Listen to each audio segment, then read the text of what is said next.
అందరికీ నమస్కారాలు. ఈరోజు తెలంగాణ రాష్ట్రంలో పూర్తిగా లా అండ్ ఆర్డర్ ఫెయిల్ అయిపోయినది. ఈ యొక్క హోంశాఖ బాధ్యతలు కూడా ముఖ్యమంత్రి రేవంత్ రెడ్డి గారి దగ్గర పెట్టుకొని పూర్తిగా అరాచకాలు, ఈ రకమైనటువంటి రాజకీయ ప్రేరితమైనటువంటి దాడులు ప్రోత్సహిస్తూ తన పబ్బం గడుపుతా ఉన్నాడు ముఖ్యమంత్రి రేవంత్ రెడ్డి గారు. ఈరోజు తెలంగాణ రాష్ట్రంలో చాలా స్పష్టంగా అర్థమవుతా ఉన్నది. ఇది కేంద్రంలో సహాయ మంత్రి, హోంశాఖ సహాయ మంత్రి ఉన్నటువంటి బండి సంజయ్ గారు, ముఖ్యమంత్రి రేవంత్ రెడ్డి గారు ఇద్దరి యొక్క చీకటి ఒప్పందం తెలుసు అందరికీ. వారిద్దరి యొక్క చీకటి వ్యాపారాలు తెలుసు అందరికీ.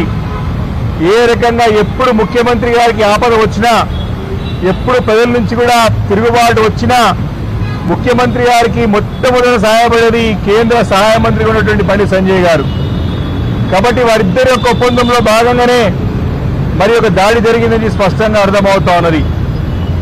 ఈరోజు బండి సంజయ్ గారు సమాధానం చెప్పాలా.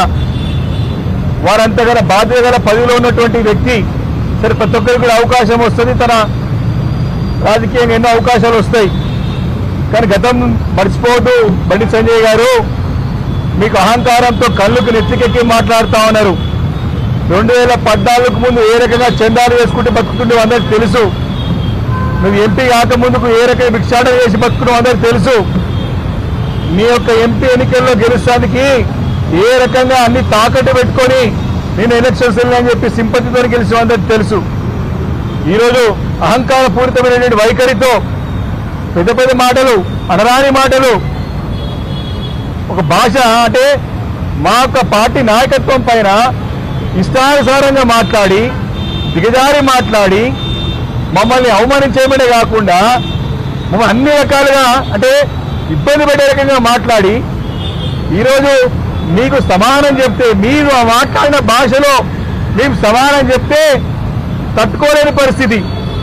మీరు మాట్లాడిన భాషలోనే మేము సమానం చెప్తే ఎగరెగిరి పడుతున్నటువంటి సంగతి చాలా స్పష్టంగా మొన్న కౌశిక్ రెడ్డి గారి పైన జరిగిన దాడి పూర్తిగా బండి సంజయ్ యొక్క ప్లాన్ ప్రకారమే వారింటి దగ్గర నుంచే లాఠీని తీసుకొని అన్ని రకాలైనటువంటి మరి హత్యాయత్నం చేయాల్సినటువంటి సామాగ్రి అంతా కూడా తీసుకొని, అన్ని కూడా ఆయుధాలు తీసుకొని ఆ రోజు మొన్న ఎమ్మెల్యే క్యాంప్ హౌస్ మీదకి కౌశిక్ రెడ్డి గారి మీదకి దాడి చేసినారు. కౌశిక్ రెడ్డి గారు ఏం తప్పు మాట్లాడినాయా?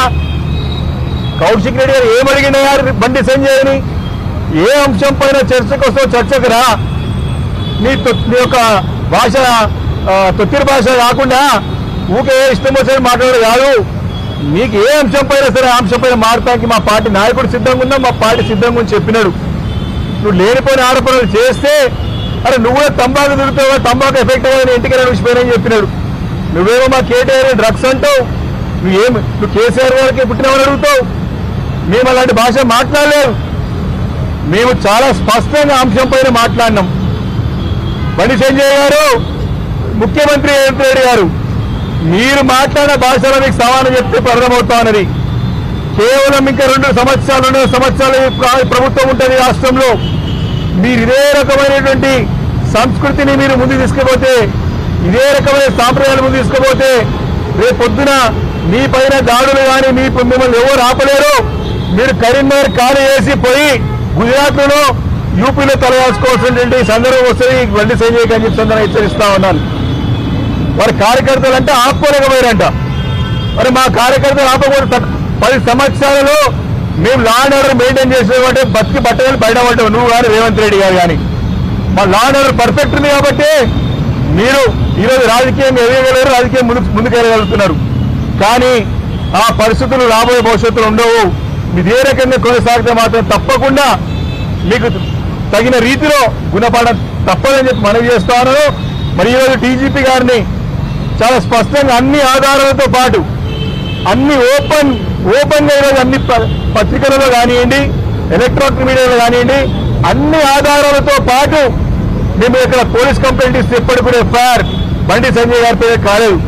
వారు ఎంత పదవిలో ఉన్నా కాక ఖచ్చితంగా వాడు చట్టరీత్యా నేరం చేసినాడు, తప్పు చేసినాడు.